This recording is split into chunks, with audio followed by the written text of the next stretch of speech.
Hi friends, ఎలా ఉన్నారు? ఈరోజు మనం ఒక కొత్త వీడియో అయితే మీ ముందుకు వచ్చాను.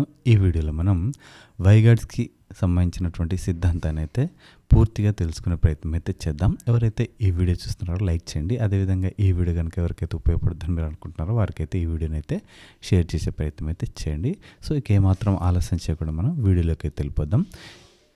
ఇక్కడ మనం చూసినట్లయితే వైగార్డ్స్కి సిద్ధాంతం గురించి తెలుసుకునే కంటే ముందు మనకు అభ్యసనను వివరించు సిద్ధాంతములు ఎన్ని ఉన్నాయి, ఆ సిద్ధాంతం ఎవరు ఏ సిద్ధాంతం గురించి చెప్పారు అనేది కొంచెం బ్రీఫ్గా తెలుసుకున్న తర్వాత మనం వైగార్డ్స్కి సిద్ధాంతం గురించి అయితే కంప్లీట్గా తెలుసుకునే ప్రయత్నం అయితే చేద్దాం. ఇక్కడ మనం చూసినట్లయితే ముఖ్యంగా మనకి ఒక 4 సిద్ధాంతాలు అయితే మనకి ఇక్కడ చెప్పడం అయితే జరిగిందనమాట. 4 సిద్ధాంతాల గురించి మనకి ఇక్కడ సైకాలజీలో వివరించడం జరిగింది.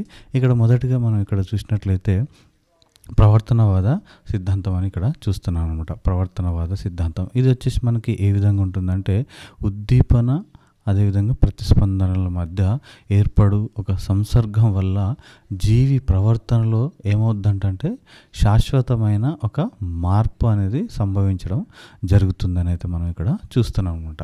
ప్రవర్తనవాదం ఏం చెప్తుంది? ఉద్దీపన ప్రతిస్పందనల మధ్య ఏర్పడు సంసర్గం వల్ల ఒక జీవిలో ప్రవర్తనలో అంటే ఒక జీవి ప్రవర్తనలోనే శాశ్వతమైన మార్పు అనేది సంభవిస్తుందని ప్రవర్తనవాద సిద్ధాంతం చెప్పడం జరుగుతుంది. ఇందులో మనం ముఖ్యంగా చూసినట్లయితే ఇందులో పావ్లోవ్ సంబంధించి శాస్త్రీయ నిబంధన సిద్ధాంతం, అదేవిధంగా స్కిన్నర్ సంబంధించిన కార్య సాధక నిబంధన సిద్ధాంతం, అదేవిధంగా థార్న్డైక్ యత్నదశ సిద్ధాంతం కూడా ఇవన్నీ కూడా మనకి ప్రవర్తనవాద సిద్ధాంతంలోకి రావడం జరుగుతుంది. నెక్స్ట్ మనం ఇక్కడ చూసినట్లయితే గెస్టాల్ట్ వాద సిద్ధాంతం అన్నమాట. ఇది రెండోదిగా మనం కాలిక్యులేట్ చేసుకోవచ్చు.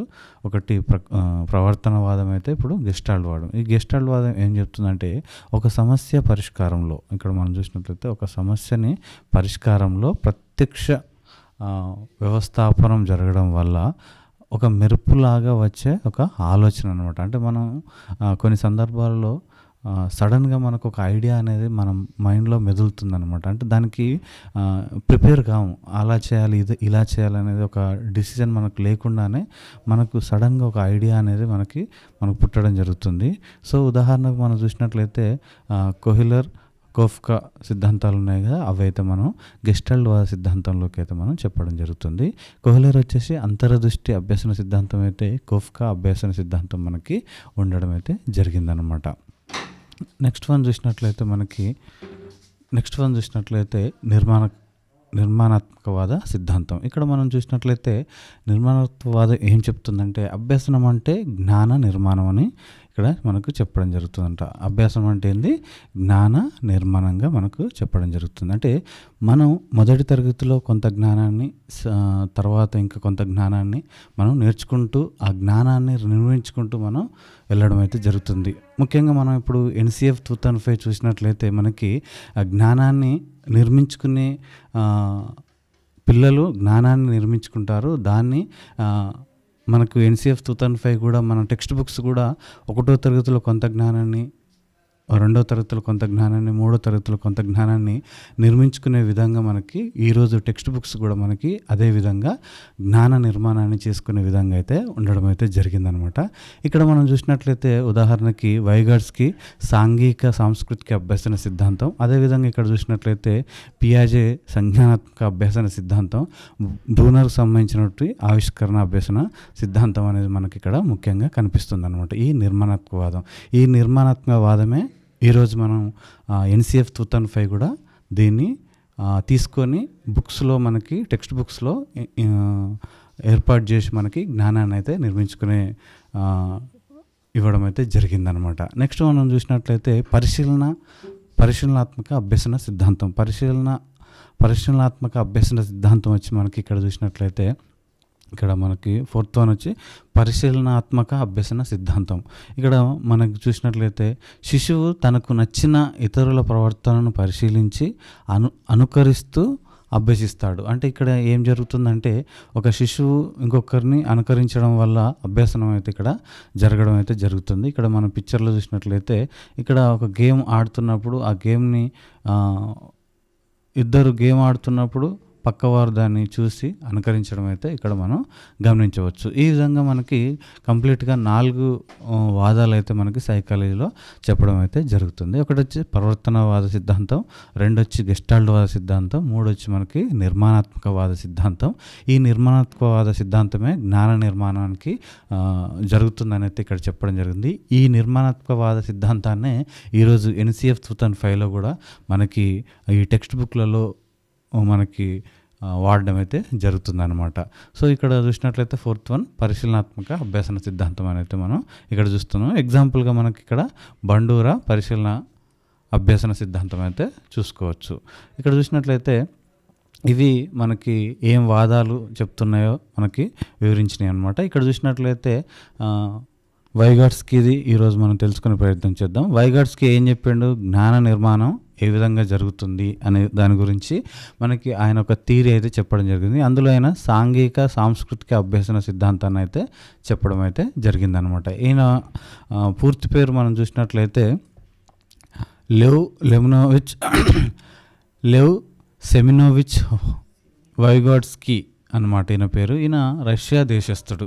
ఈయన పేరేంటి, లెవ్ సెమినోవిచ్ వైగాట్స్కీ. ఈయన ఏ దేశస్థుడు అంటే రష్యాకి సంబంధించిన వ్యక్తి. ఇక్కడ రష్యా ఇక్కడ మనం మ్యాప్లో గమనించవచ్చు, ఇది రష్యా అన్నమాట. ఈ రష్యా దేశానికి చెందిన వ్యక్తి అన్నమాట ఈయన లెవ్ వైగాట్స్కీ. ఇక్కడ మనం చూసినట్లయితే వ్యక్తులు తమ స్వీయ అనుభవాల ద్వారా జ్ఞానాన్ని నిర్మించుకుంటారని అయితే ఇక్కడ చెప్పడం జరిగింది. అభ్యసనం అంటే జ్ఞాన నిర్మాణం అని వీరి భావన. అభ్యసనం అంటే ఏంటండి, జ్ఞాన నిర్మాణం. జ్ఞానాన్ని మనం ఒక్కొక్క స్టేజ్లో కొంత జ్ఞానాన్ని మనం నిర్మించుకుంటూ వెళ్తాం అనేది మనకి లెవ్ వైగాట్స్కీ అయితే చెప్పడం అయితే జరిగింది. అభ్యసనం అంటే ఏమన్నాడు, జ్ఞాన నిర్మాణం అని అయితే చెప్పడం జరిగింది. ఇక్కడ మనం చూసినట్లయితే వైగాట్స్కీ మానవుల్లో జరిగే మానసిక ప్రక్రియలను 2 రకాలుగా వర్గీకరించడం జరిగింది. ఈ 2 వర్గాలు ఏంటి అంటే ఇక్కడ మనం చూసినట్లయితే దిగువ స్థాయి మానసిక ప్రక్రియలు, అదేవిధంగా ఉన్నత స్థాయి మానసిక ప్రక్రియలని 2 రకాలుగా వర్గీకరించడం జరిగింది. ఇక్కడ మనం చూసినట్లయితే ఇవి వ్యక్తికి అంటే దిగువ స్థాయి మానసిక ప్రక్రియలు అంటే మనకి ఇవి వ్యక్తికి జన్మతః పుట్టుకతోనే మనకి సహజసిద్ధంగా సంక్రమించే మానసిక అంశాలన్నమాట. సో ఇక్కడ ఉదాహరణకు చూసినట్లయితే మనం పరిశీలించడం, గుర్తించడం, గుర్తుకు తెచ్చుకోవడం, ప్రశ్నించడం, పోల్చడం, తెలుసుకోవడం, ఇవేంటంటే మనకి ప్రతి వ్యక్తికి జన్మతః పుట్టుకతోనే సహజసిద్ధంగా సంక్రమించే మానసిక అంశాలన్నమాట ఈ దిగువ స్థాయి మానసిక ప్రక్రియలు. అదేవిధంగా ఇక్కడ చూసినట్లయితే ఉన్నత స్థాయి మానసిక ప్రక్రియలు చూసినట్లయితే వ్యక్తి సమాజంలో పరస్పర చర్యలు జరపడం వల్ల దిగువ స్థాయిలోని మానసిక ప్రక్రియలలో అనుసంధానం ఏర్పడటం వల్ల వ్యక్తి ఆలోచనలు, ప్రవర్తనలు ఉన్నతంగా వికసిస్తాయని అభిప్రాయపడ్డాడు. ఇక్కడ ఏంటి అంటే అక్కడ మనకు ఏదైతే జన్మతః వచ్చిన అంశాలు అయితే ఉన్నాయో అవే మనకి ఇక్కడ ఉన్నత స్థాయి మానసిక ప్రక్రియలలో అవి పరిపక్వత చెందడం వల్ల అవి ఉన్నతంగా ప్రవర్తిస్తామని అయితే ఇక్కడ మనకి చెప్పడం జరుగుతుంది. ఇక్కడ ఉదాహరణకు చూసినట్లయితే సాంఘిక విషయాలను విశ్లేషించగలుగుతాం.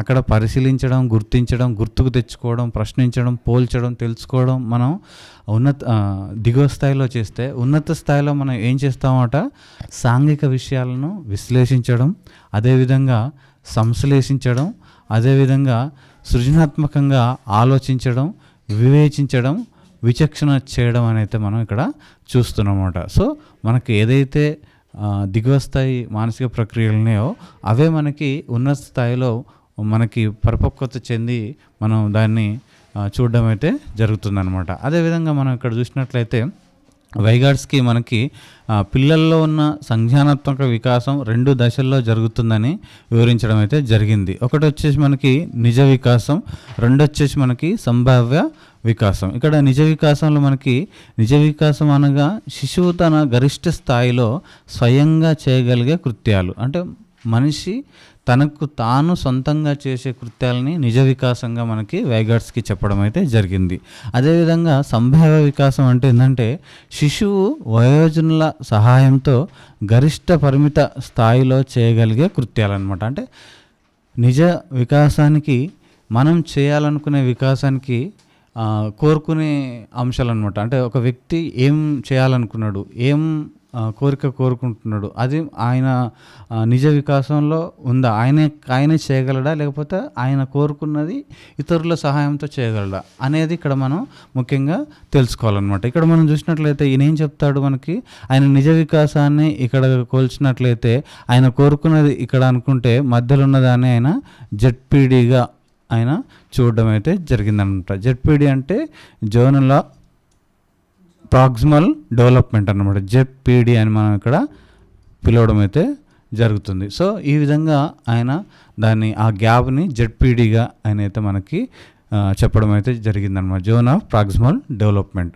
సో ఇక్కడ నిజ వికాసానికి ఇక్కడ మనం గమనించాల్సింది ఏంటంటే మనకున్న నిజ జ్ఞానానికి తను కోరుకునే జ్ఞానానికి మధ్య ఉండేది జెడ్పీడీ. మరి తను కోరుకున్నది జరగాలంటే వారికి ఎంకేఓలు ఇక్కడ సపోర్ట్ చేయాల్సి ఉంటుందన్నమాట. అంటే ఎంకేఓలు అంటే ఎవరు అంటే, ఇప్పుడు మనం ఏదో ఒక పని చేయాలనుకున్నప్పుడు, లేదంటే మనం జ్ఞానాన్ని నిర్మించుకోవాలి అనుకున్నప్పుడు, లేదంటే ఒక ప్లేయరు ఒక స్థాయిలో ఆడిన తర్వాత ఇంకొక స్థాయిలో ఆడాలనుకున్నప్పుడు తనకి కోచ్ కానీ, ఒక టీచర్ కానీ, లేదంటే ఒక గైడ్ కానీ తనకి అవసరం అవుతారనమాట. సో ఆ అవసరాన్ని తీర్చేది ఎవరు అంటే ఎంకేఓలు. అంటే ఎంకేఓలు అంటే ఇప్పుడు మనకంటే జ్ఞానంలో ఎక్కువ జ్ఞానం ఉన్నవాళ్ళు, అదేవిధంగా ఏజ్లో ఎక్కువ ఉండొచ్చు, తక్కువ ఉండొచ్చు. మనం ఏదైతే కోరుకుంటామో దాన్ని వాళ్ళు ఫుల్ఫిల్ చేసేలాగా ఉంటారనమాట. వాళ్ళని మనం మనకంటే ఎక్కువ నాలెడ్జ్ ఉన్నట్టుగా మనం పరిగణించడం అయితే జరుగుతుంది. సో ఇది ఇక్కడ మనకి నిజ వికాసం, సంభావ్య వికాసం అని అయితే ఇక్కడ చెప్పవచ్చు. ఇక్కడ మనం ఇంకొకటి చూసినట్లయితే స్కఫోల్డింగ్ అని అయితే ఒక మాట వస్తూ ఉంటుంది.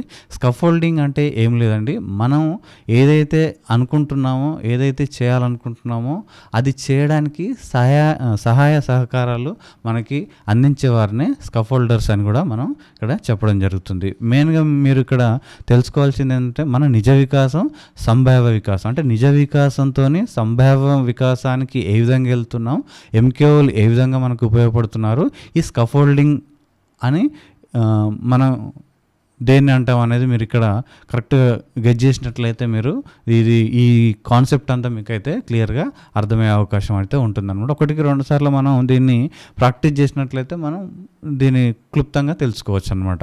అదేవిధంగా మనం ఇక్కడ చూసినట్లయితే భాషా వికాసం గురించి కూడా చెప్పడం జరిగింది. అన్ని సంజ్ఞానాత్మక చర్యలకు, ఆలోచనలకు, భావ ప్రకటనకు భాష చాలా ముఖ్యమని భావించారు. ఇతని సిద్ధాంతం ప్రకారం భాషా వికాసంలో 3 ప్రధాన అంశాలు ఇమిడి ఉన్నాయని తెలిపారు. 3 ప్రధాన అంశాలు ఉన్నాయని ఈయన చెప్పడం జరిగింది. ఏంటి అంటే, 1 సాంఘిక ప్రసంగం, 2 వచ్చేసి ప్రైవేట్ ప్రసంగం, 3 వచ్చేసి నిశ్శబ్ద అంతర్గత ప్రసంగం. ఇక్కడ చూసినట్లయితే 3 డూలు ఇక్కడ మనం చూడొచ్చు. డూ అనేది మనకు 1 నుంచి 10 వరకు లెక్కేస్తే ఎక్కడ కూడా మనకి డూ అనేది రాదు.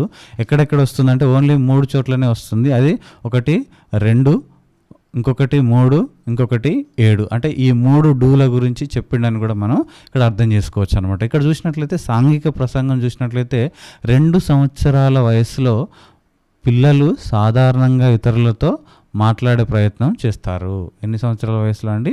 2 సంవత్సరాల వయసులో పిల్లలు ఇతరులతో మాట్లాడే ప్రయత్నం చేస్తారు. దీనినే సాంఘిక ప్రసంగం అని ఇక్కడ మనకు వైగాట్స్కి చెప్పడం జరిగిందనమాట. పిల్లలు 2 సంవత్సరాలలో ఇతరులతో మాట్లాడే ప్రయత్నం చేస్తారు, దాన్ని సాంఘిక ప్రసంగం అని ఇక్కడ మనకి చెప్పడం జరిగింది. అదేవిధంగా చూసినట్లయితే ప్రైవేట్ ప్రసంగం అంటే ఏంటంటే 3 సంవత్సరాల వయసులో పిల్లల్లో కనబడేది ప్రైవేట్ ప్రసంగం. అంటే క్రీడల్లో, ఇతర పనుల్లో పాల్గొన్నప్పుడు తమతో తాము పెద్దగా మాట్లాడుకుంటారు. అంటే దీన్ని మనం ఎగ్జాంపుల్గా చూసినట్లయితే చిన్నతనంలో అంటే 3-4 సంవత్సరాల ఆ ఏజ్లో మనం ఏదన్నా ఆటలాడినప్పుడు లేదా ఇంకేదైనా చేసినప్పుడు మన రియాక్షన్ అనేది డైరెక్ట్గా చూపించడం అయితే జరుగుతూ ఉంటుందన్నమాట. ఆ విధంగా మనం డైరెక్ట్గా కూడా చూపించడం అయితే జరుగుతుంది. అంటే ఏదైనా దెబ్బ తాకినప్పుడు కూడా అయ్యో నాకు ఇది జరిగింది, అది జరిగింది అని అయితే మనం డైరెక్ట్గా పైకి అనేస్తూ ఉంటాం అన్నట్టు. ఆ మాటల్ని మనం పైకి అనేస్తూ ఉంటాం చిన్నపిల్లల ఏజ్లో ఉన్నప్పుడు. అంటే ఎవడన్నా ఏమన్నా అన్నా కూడా మన రియాక్షన్ అది బయటికే మనం అనర్గళంగా గట్టిగా చెప్పడం అయితే జరుగుతుందన్నమాట.